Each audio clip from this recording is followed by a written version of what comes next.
I sent them a journal of American Doctors Society. They did an investigation on the physical death of Jesus, and the conclusions they came out with. These are not Christians, these are scholars. They decided to study the physical death of Jesus. What they came up with. I only came with the pictures to show you, to give you an idea.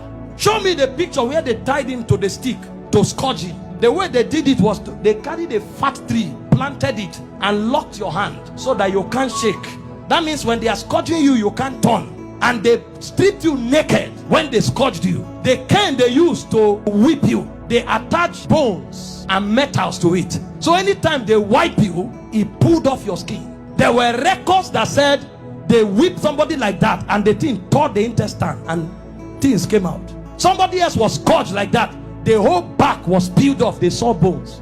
That's how the thing enters. They whip you and tear your skin. So every time they wipe you, if they pull it, your skin comes out. So that when they finish beating you, because of the volume of fluid you will lose, you will die of taste. If you don't die of heart failure. This is God. And the Romans don't flog 39. It's the Jews that flog 39. The Romans flog until they are tired. So the people beating you, they will beat you until they faint. When they finish scourging you like this, if life remains in you, then mercy spoke for you. After they scourged him, they now took him trekking with the cross for close to 1 kilometer to Golgotha. He lost so much weight that short journey he fell 3 times. He couldn't walk, and nobody would give him anything to drink. Historian said when his face was wiped, blood stains crested the mark of his face on the handkerchief. Everywhere was bleeding. Can I show you the scripture that described this punishment? Isaiah 52 verse 14. When they finished beating Jesus, that alone would have been enough. See the way Isaiah 52 verse 14 described him after he was scourged. He said, just as many were appalled. You know the word appalled? The highest level irritation. When you saw him, you are like, what is this? You couldn't describe it. He said many were appalled at the sight of him. For so mad, you know the word mad? Disfigured. So disfigured was his appearance, like an object of horror. When he came out of the scourging, if you saw him, you thought he was an object of horror. And he said he no longer looked like a man. They literally disfigured him, and they didn't stop there. They now gave him the cross, carried it, and went to Golgotha. Then they began crucifixion. In crucifixion, they nail you at your wrist, because the idea was for you to hang there until you suffocate. You know, the word excruciating didn't exist until the Romans started crucifying people, because the word excruciating comes from the word cruciating, and the word cruciate comes from crucifix. So it's excruciating is actually a pain you feel when you are crucified, because there's no pain in that class. When a man is crucified, his whole weight hangs on his wrist, and the only support he has are the nails on his toes. And when they crucify you, you saw a picture of Mel Gibson where you were straight. You can't be straight when they crucify you, because your back, there's no space to stand straight.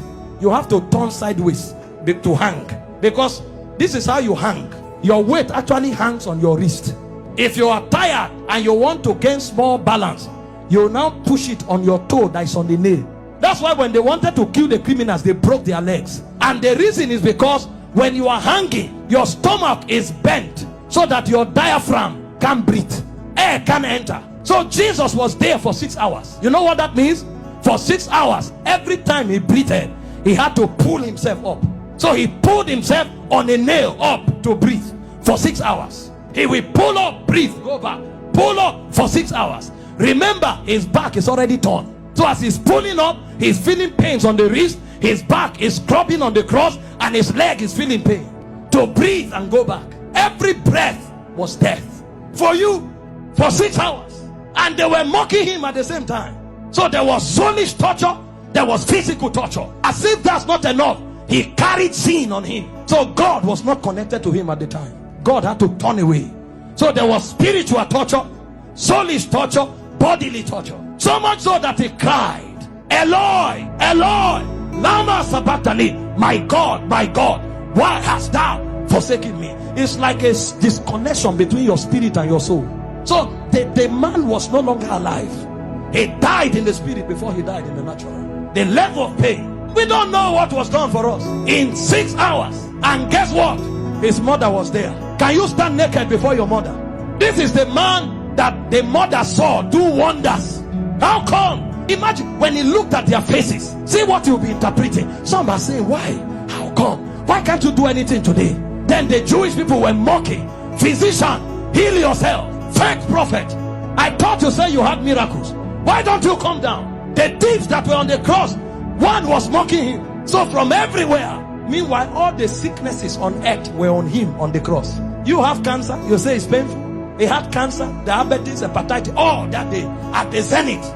Because he carried sickness, he carried sin, and he carried the reproach of God. You don't know the reproach of God until you go to hell. So for those 6 hours, he was in hellfire. Until a point came when the price was paid. He looked up and said, I'm thirsty. They gave him vinegar. He said, no, that's not what I'm looking for. I'm looking for the river that flows from the throne of God. I'm looking for that which satisfies indeed. When they didn't have it to offer, he said, it is finished. And he said, Father, unto you I commit my spirit. I commit. Because they couldn't kill him. They couldn't kill. No, you don't kill him. This commandment I've received from my Father. I have the power to lay down my life and to take it up. So he felt all those pains, keeping his life inside him. He had the choice to give up the ghost early. But if he gave up the ghost before the scourging, the sacrifice won't be complete. That's where it is more painful.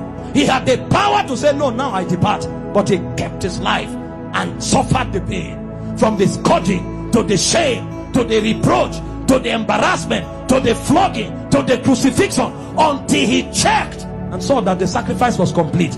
Because he had the choice of letting you go to hell, or of keeping you while he stays in hell. He chose to stay in hell.